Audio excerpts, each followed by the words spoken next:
지금이 아닌 언젠가,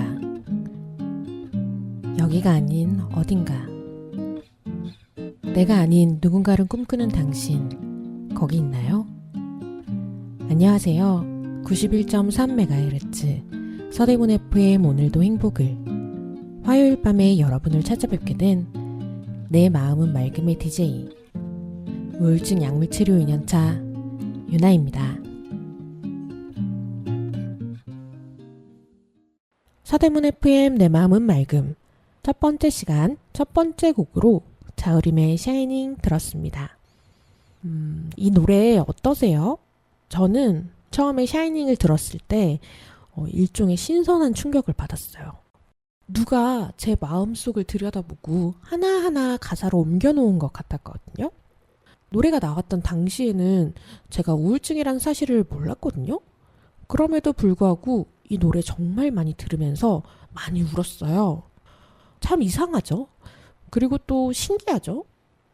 내 마음은 나만이 온전히 들여다볼 수 있는 건데 왜 우리는 자신의 마음을 모르거나 정확하게 설명하기 힘들 때가 더 많은 걸까요? 그래서 준비했습니다. 때로는 나조차도 모르는 내 마음, 복잡하게 얽힌 감정들을 하나하나 풀어보고 수용하고 다독여주는 코너, 나를 안아줘입니다. 오늘 나를 안아줘에서는 우울이라는 감정에 대해서 이야기해보고자 합니다. 제가 오프닝에서 간단히 자기소개를 하면서 우울증 약물치료 2년차라고 말씀을 드렸는데요. 어쩌면 이 약물치료라는 단어 때문에 저를 아니면 이 방송을 무섭게 생각하는 분도 있지 않을까 싶어요. 약물치료라는 어감이 좀 그렇죠? 이건 어쩌면 미디어가 만들어낸 일종의 편견이 아닐까 싶어요.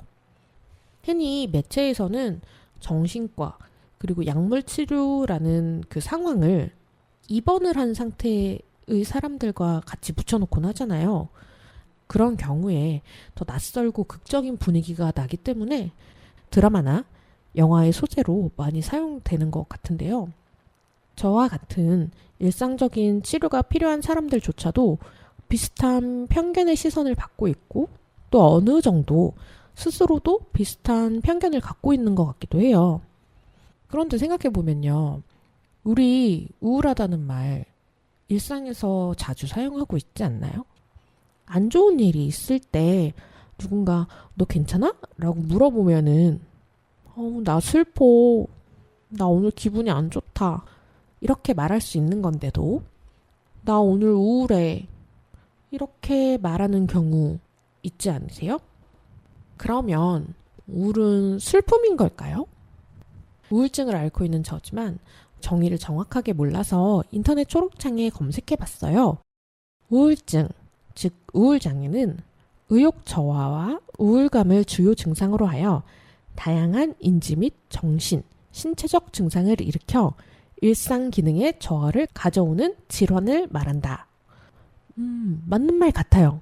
하지만 저는 우울이라는 감정에 대해 집중하고 싶어서 다시 찾아봤습니다. 어학사전에서는 이렇게 말합니다.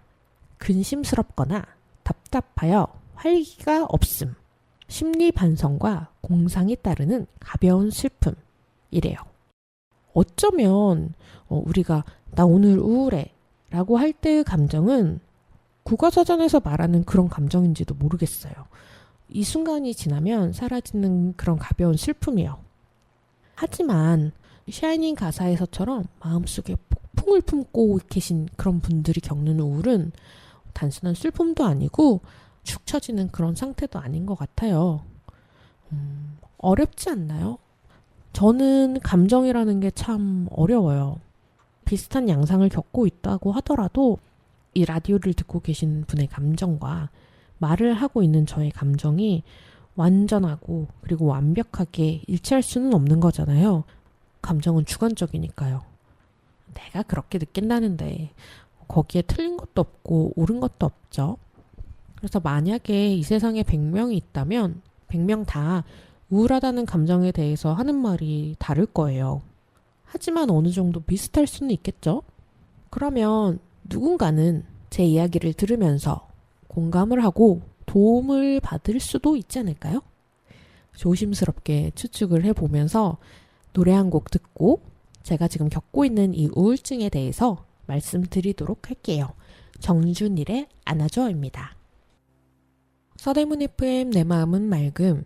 방금 들으신 곡은 정준일의 안아줘였습니다. 저는 DJ 유나이고요. 제가 진행 중인 코너는 나조차도 알 수 없는 내 감정, 내 마음에 이름을 붙여주고 다독여주는 코너 나를 안아줘이고요. 오늘은 우울이라는 감정에 대한 이야기를 하고 있습니다. 그리고 노래 듣기 전에 제 경험에 대해서 말씀을 드리겠다고 했는데요. 제가 겪고 있는 우울증은요. 보통은 무기력이에요. 또 어떻게 보면 텅 빈 것 같은 그런 마음인데요. 이 텅 빈 것 같은 마음, 이 마음을 설명하기가 저는 조금 어렵더라고요. 근데 굳이 찾아보자면 무가 되고 싶은 상태예요. 드라마 도깨비에서 공유가 매번 그러잖아요. 난 무로 돌아가고 싶다. 마치 그런 것처럼 무한하고 아무것도 없는 우주에서 흩어지고 싶은 그런 마음? 아마 그렇게 비어있는 기분이에요. 정말 이거 설명하기도 어렵고 제 친구들은 이거 잘 모르더라고요. 제가 우울증이 있다는 걸 요즘은 친한 사람들이나 가까운 사람들한테 많이 말을 하다 보니까 가끔 물어봐요. 나 이러이러한데 나도 혹시 우울증이니? 그러면은 이제 맨 처음 하는 말은 전문가를 찾아가 봐라 이거고요. 왜냐면 저도 잘 모르기 때문에. 그리고 만약에 전문가를 찾아가는 게 부담스럽거나 힘들다면 감정의 진행 과정을 말해줘요. 처음에는 저는 후회로 시작했던 것 같아요. 그때 왜 그랬을까? 만약에 그때 이랬다면 이렇게 되었을까로 그게 시작이었던 것 같아요. 정말. 내가 그때 걔랑 계속 연락을 했으면 우리가 다시 사귀게 되었을까? 내가 만약 초능력을 갖게 된다면 이 세계를 구하려고 할까? 같은 귀엽거나 즐거운 상상은 아니고요. 주로 과거의 어떤 특정한 사건에 대해서 집착을 하는 거죠. 걸 수도 있어요. 작은 사건이라도 저는 아주 심각하게 받아들이는 거죠. 되돌아보면은 작은 말실수 아니면 또 길을 가다가 아는 사람을 만나서 인사를 할까 말까 하다가 저쪽에 못 본 것 같네? 하고서는 집에 와놓고서는 몇 날 며칠을 혼자 고민하고 끙끙 앓는 거죠. 어떻게 보면 별거 아니잖아요. 날 봤는지 못 봤는지 정 궁금하면 전화나 메시지로 물어볼 수도 있고 다음에 만났을 때 저 못 보신 것 같아서 그냥 지나쳤어요. 말할 수도 있잖아요. 지금은 충분히 그럴 수 있는데 제가 한창 우울증이 심각했을 때는 과거에만 매몰돼서 특정 사건이나 감정을 몇 번이고 되돌아봤던 것 같아요. 그러다 보면은 자연스럽게 내가 너무 답답하죠. 나에 대한 답답함, 실망감, 그리고 상황을 잘 컨트롤하지 못했다는 일종의 죄책감도 느꼈던 것 같고요. 그런 이제 복합적인 감정들이 결국엔 뭉치고 뭉쳐서 자기 혐오가 되었던 것 같아요. 제가 예시로 들었던 아는 분께 인사를 못했다거나 이런 것들, 거기에 자기 혐오를 느낄 게 뭐가 있습니까? 근데 그때는 그랬죠. 어쩌면은 우울증에 더 심각해지는 게 당연했을지도 몰라요. 왜냐면은 바꿀 수 없는 것들을 계속 바꾸고 싶어 하니까. 현실이나 현재가 아닌 과거만 살고 있으니까. 근데 그런 감정들이 저는 이제 상담을 시작하고 결국에 약물 치료를 결정해서 약을 먹기 시작했을 때부터는 조금씩 사라졌고요. 요즘은 그런 건 거의 없어요. 제가 상황을 컨트롤하고 있다는 어떤 느낌도 있고 자기 혐오도 거의 없고요. 그냥 좀 무기력한 거? 네. 근데 저는 좀 번아웃이랑 좀 연결이 되는 것 같아요. 제 안에 있는 모든 에너지를 소진해서 그게 내가 원한 거여서 너무 뿌듯하다. 이런 게 아니고요. 누군가가 또는 어떤 사건이 저를 마치 아주 무더운 여름날에 그저 앉아있는 것만 해도 땀이 줄줄 흘러서 짜증나는 날 있잖아요. 그런 날에 나를 그 태양볕에 내널어 놓는 거죠. 그러다가 탈탈탈 털어서 먼지 하나 없이, 작은 물기 하나 없이 쥐어짜고 쥐어짜낸 그런 느낌? 이렇게 말씀드리면 조금 와닿으실까요? 제가 만약에 이불이라면 기분 좋겠죠. 햇볕에 잘 말린 먼지도 수분기도 없는 그런 사각사각하고 포근포근한 이불 덮으면 매우 행복하잖아요. 근데 저는 사람이니까 온몸의 수분과 감정이 다 빠져나간다면 그거 미라가 아닐까요? 그래도 오해는 없으셨으면 좋겠어요. 제가 매 순간 매일매일 이런 건 아니고요. 가끔 이런 거예요. 어떨 때는 또 괜찮고 어떨 때는 또 말씀드린 것 같은 그런 쥐어짜이는 느낌이기도 하고, 아니 사람이 어떻게 매번 매순간 우울하고 또 반대로 매번 매순간 행복하겠어요. 우울증을 겪는 사람도 즐거울 때도 있고 행복한 순간도 있어요. 이게 흔히 하는 오해, 저도 우울증이란 걸 알기 전까지 계속 갖고 있던 오해나 편견 같은 거기도 한데, 매일 슬프고 매일 힘들고 그런 건 아니에요. 때때로 우울하고 때때로 즐거운 그런 별다를 것 없는 여러분과 같은 일상을 살고 있는 사람입니다. 그러면 어떨 때는 괜찮고 어떨 때는 힘든 그런 제 마음 같은 노래 한 곡 들을게요. CN블루가 부릅니다. 과거, 현재, 미래.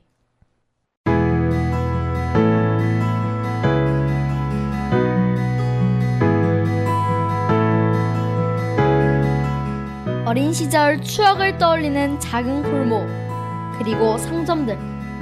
남이동길 골목엔 푸근한 정과 따뜻함이 넘칩니다.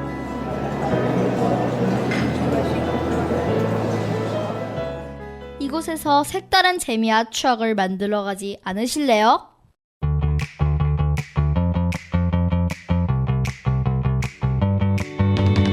주민들이 제안한 생활 편의 서비스 커뮤니티 스토어. 로컬 상점 고수들에게 배우는 남이동길 클래스. 동네 상점에서 할인받는 두구두구 동네 기프티콘까지 또 있습니다. 5월과 9월 다양한 이벤트가 펼쳐지는 남이동길 홀릭데이. 많이들 오셔서 따뜻함과 정을 느껴보세요. 동네 로컬 상점과 골목 상권 활성화를 위해 서대문구 남가자 생활상권 추진위원회가 함께합니다.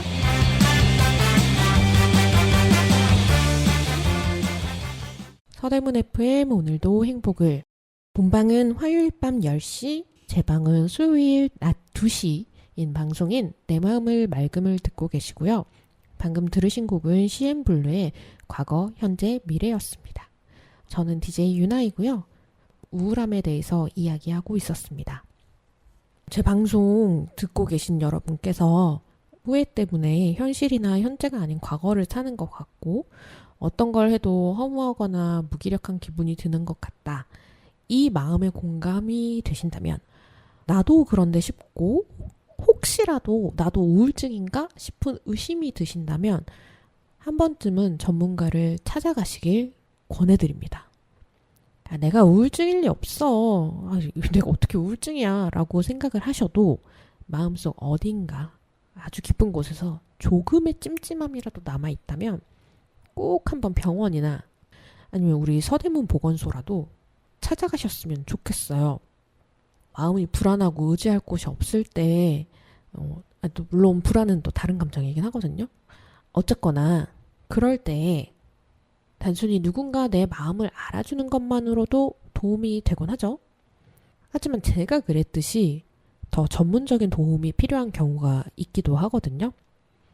그리고 내 생각보다 내가 더 도움이 절실한 상황일 수도 있어요. 그럴 경우에 전문가를 만난다면 삶이 조금씩은 달라지는 정도의 경험을 하실 수도 있어요.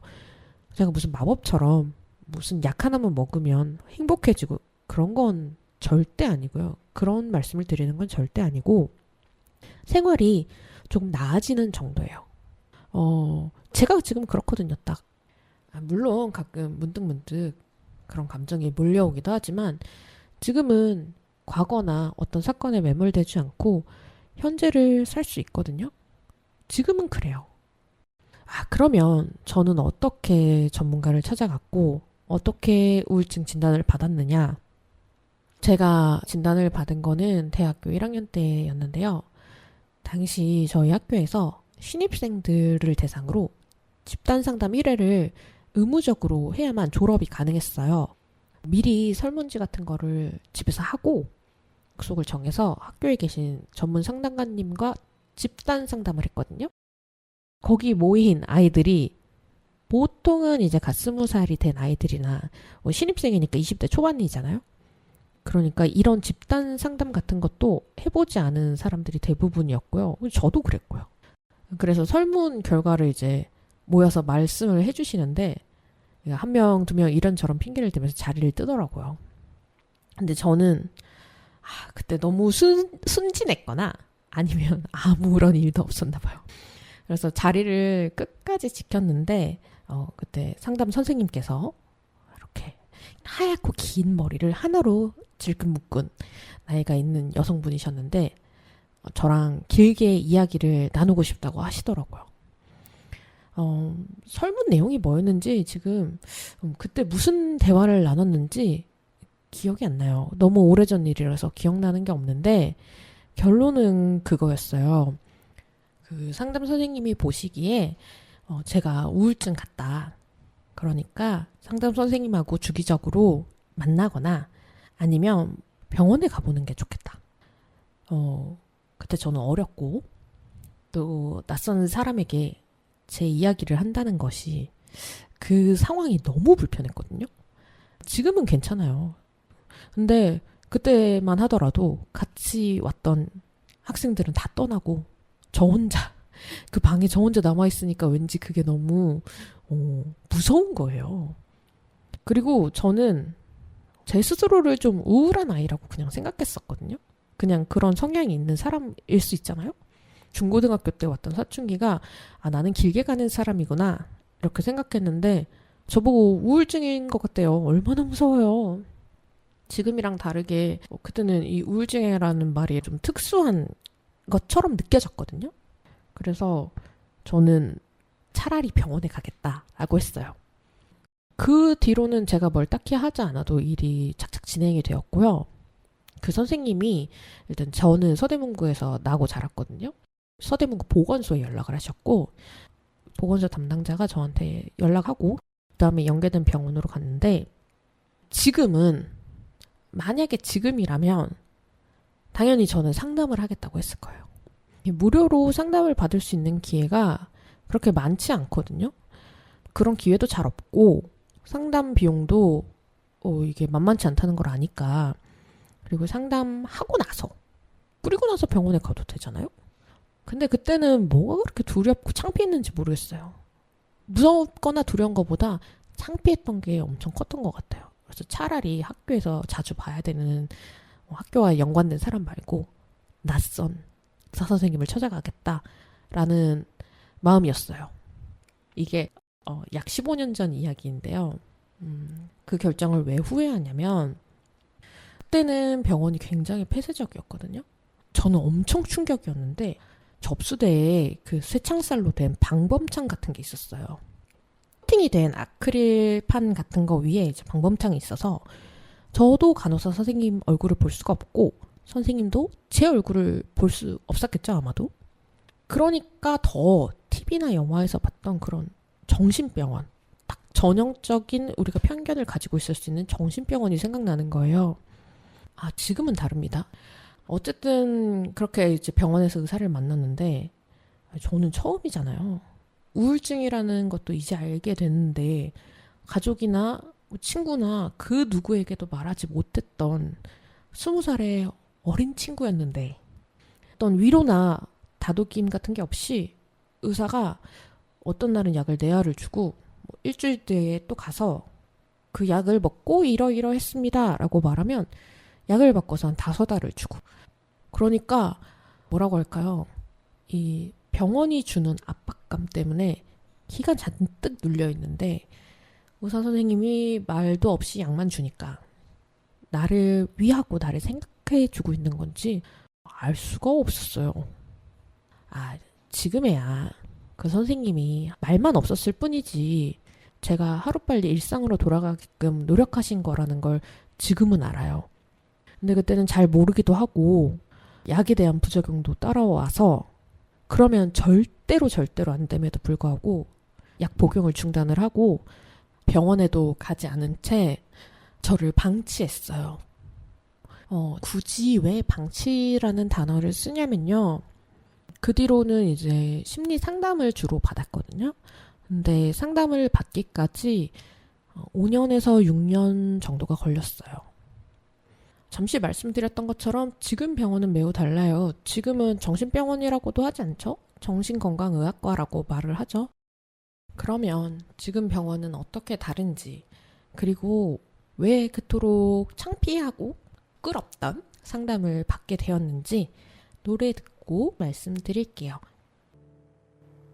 서대문 FM 내 마음은 맑음, 손디아의 어른 들으셨고요.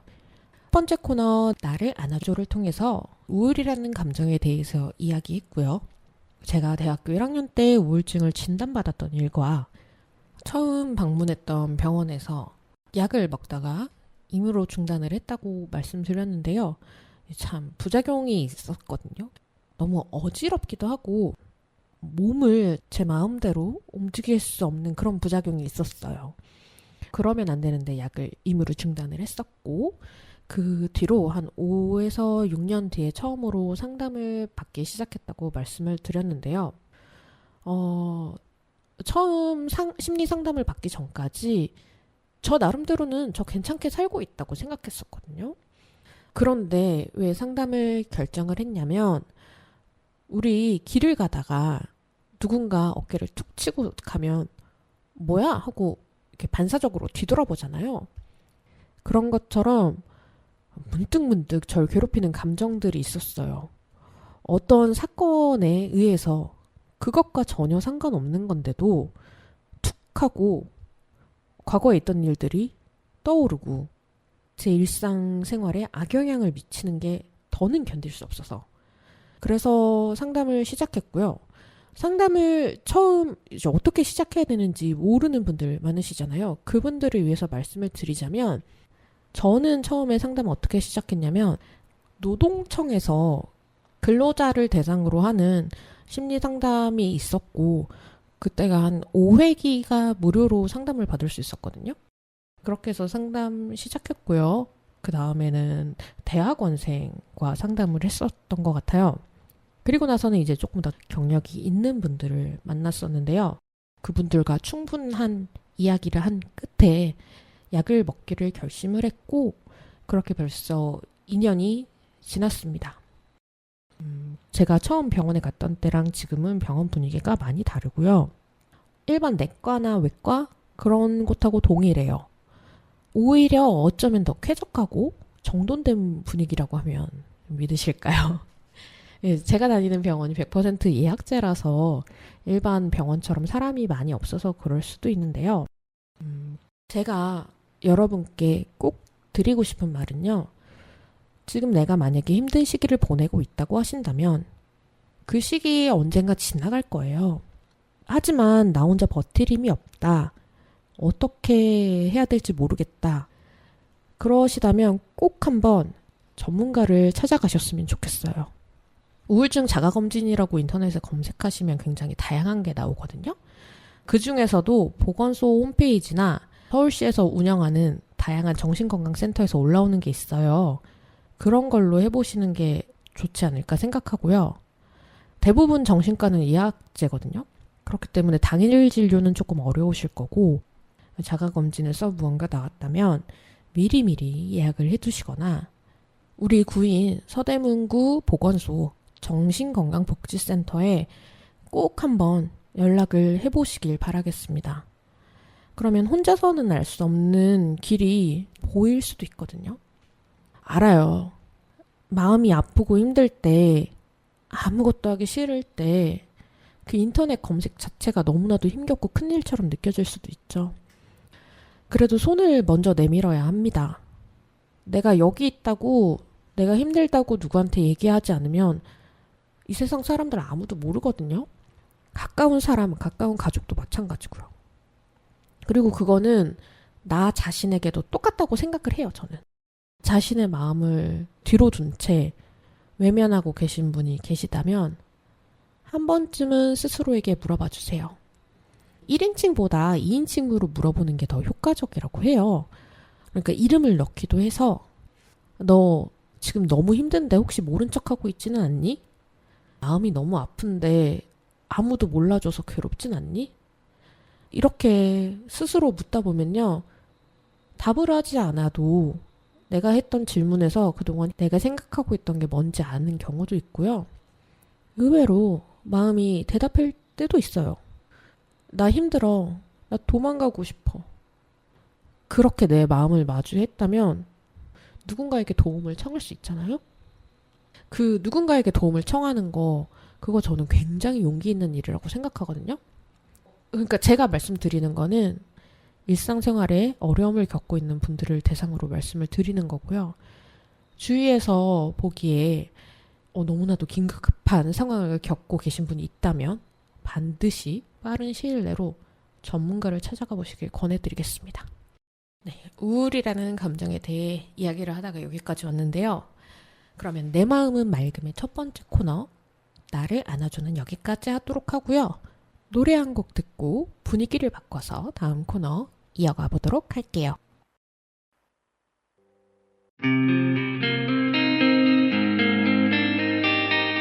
마흔이 되어 걱정이세요? 50이 넘어 막막하기만 하세요? 100세 시대에 인생 후반기는 달라져야 하지 않을까요? 40부터 50, 60까지 새로운 일과 미래를 잇는 곳 서대문 50 플러스 센터로 오세요. 직업 상담과 교육은 물론 요리, 봉제, 라디오 방송 같은 특별한 수업과 독립영화 상영까지 다양한 맞춤 교육이 매달 새롭게 열립니다. 동년배와 마음을 나눌 수 있는 커뮤니티 활동의 기회 서대문 50 플러스 센터가 적극 지원합니다. 40, 50, 60은 물론 100세까지 새로운 내일을 잇는 곳 서대문 50 플러스 센터 3호선 홍제역 유진상가 2층 전화 02-394-5060 02-394-5060 중장년 누구에게나 열려 있습니다. 지금까지 아나운서 이다였습니다.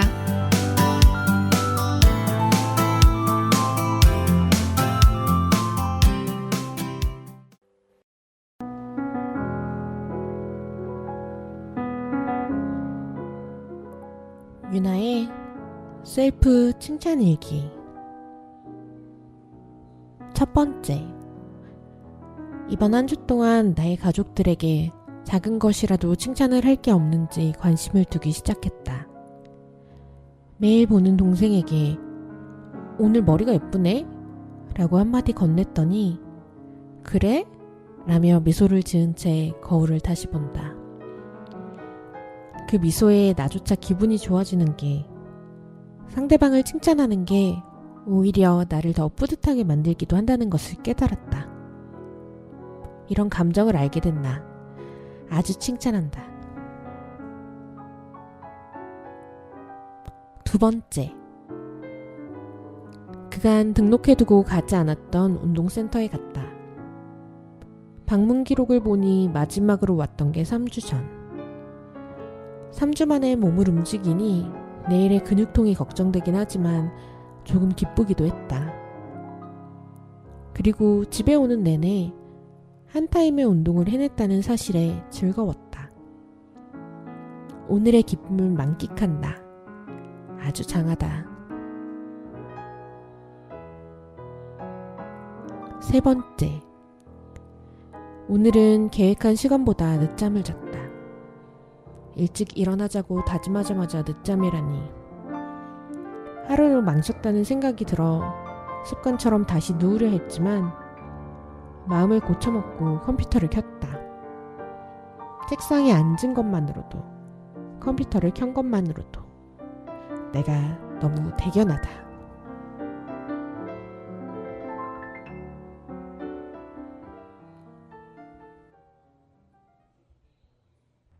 서대문 FM 오늘도 행복을, 내 마음은 맑음에서 우연수의 아프지 말고 아프지 말자 들으셨고요. 이어서 두 번째 코너 유나의 셀프 칭찬일기, 그리고 버스커의 정류장까지 들으셨습니다. 이렇게 한 주간의 일기 중에서 일부를 공개하자니 조금 부끄러운데요. 창피함을 무릅쓰고 저의 칭찬 일기를 공개하기로 결심을 한 데에는 이유가 있습니다. 제가 우울증이란 걸 알고 난 후부터 마음 공부라는 걸 하고 있는데요. 그 중에서도 칭찬 일기가 가장 손쉽고 효과적인 방법인 것 같아서 여러분께 권해드리고 싶어서 가져왔습니다. 우리가 아기일 때 먹는 거, 자는 거, 걷거나 앉거나 말이라도 한다면 부모님뿐만 아니라 조부모님까지도 난리가 나죠.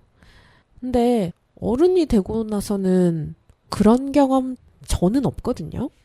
어려운 일을 해내면 당연하지 라고 생각하는 사람들도 많고, 일상생활이나 어떤 대회에서 입상을 했다고 하더라도 너 동상밖에 안 돼? 이런 잘 모르는 사람들의 손쉬운 비교에 기가 죽기도 하고, 또 어떤 칭찬은 어머 아니에요 라고 스스로 손사래를 치는 경우도 있잖아요. 그래서 저는 이 셀프 칭찬이 참 좋은 것 같아요. 나를 칭찬해주는 순간 내가 나를 인정해주는 게 되잖아요. 거기에는 굳이 타인의 시선이나 판단 같은 거는 필요가 없죠. 그냥 내가 좋은 거니까, 이건 온전하게 나의 감정이니까. 그러니까 여러분, 저처럼 일기로 남기지 않으셔도 괜찮아요. 하루에 하나쯤, 아니면 지금 라디오를 듣고 계신 이 순간에 자기를 칭찬해 주기로 해요. 잠깐 시간을 드릴게요. 모두 하나씩 셀프 칭찬하셨나요? 여러 가지 있을 수 있습니다. 오늘 입은 옷이 잘 어울렸어. 내 센스 칭찬해. 오늘은 점심시간에 제대로 밥을 먹었어. 아, 대단해. 또 오늘은 정말 일하러 가기 싫었는데 일하러 갔다. 자랑스럽다. 뭐든 있을 수 있죠. 만약에 자기 자신을 칭찬하는 게 나는 조금 어려웠는데 라고 하더라도 걱정하지 마세요. 저 유나가 저를 칭찬하는 아주 작은 일들을 듣다 보시면 이 셀프 칭찬이라는 거 별거 아니구나 하면서 자신을 칭찬하시는 게 점점 익숙해지실 거예요. 그리고 칭찬할 게 떠오르지 않았다고 해도 그건 익숙하지 않아서일 뿐인 거지, 칭찬을 받을 일이 없어서이기 때문이 아니란 걸 꼭 잊지 말아주셨으면 합니다. 제가 여러분께 한 가지 칭찬을 해드려도 될까요? 오늘 아침 눈을 떠서 자리에서 일어난 그 순간, 일어나기로 하신 결심에 박수를 보냅니다. 얼마나 대단해요. 어쩌면 매일매일 똑같아서 지루하기도 하고, 아니면 또 무슨 일이 일어날지도 몰라서 두려운 하루잖아요. 그런 하루를 시작하기로 스스로 결심하셨다는 것. 그것 자체로 충분히 박수 받을 만한 일입니다. 그런 여러분을, 대단하고 대견한 여러분 자신을 안아주는 마음으로 마지막 곡 세븐틴의 포옹 들으면서 저는 인사드리도록 할게요. 서대문 FM 오늘도 행복을 해. 내 마음은 맑음은 매주 화요일 밤 10시 본방, 수요일 낮 2시에 재방되고요. 저는 DJ 유나였습니다.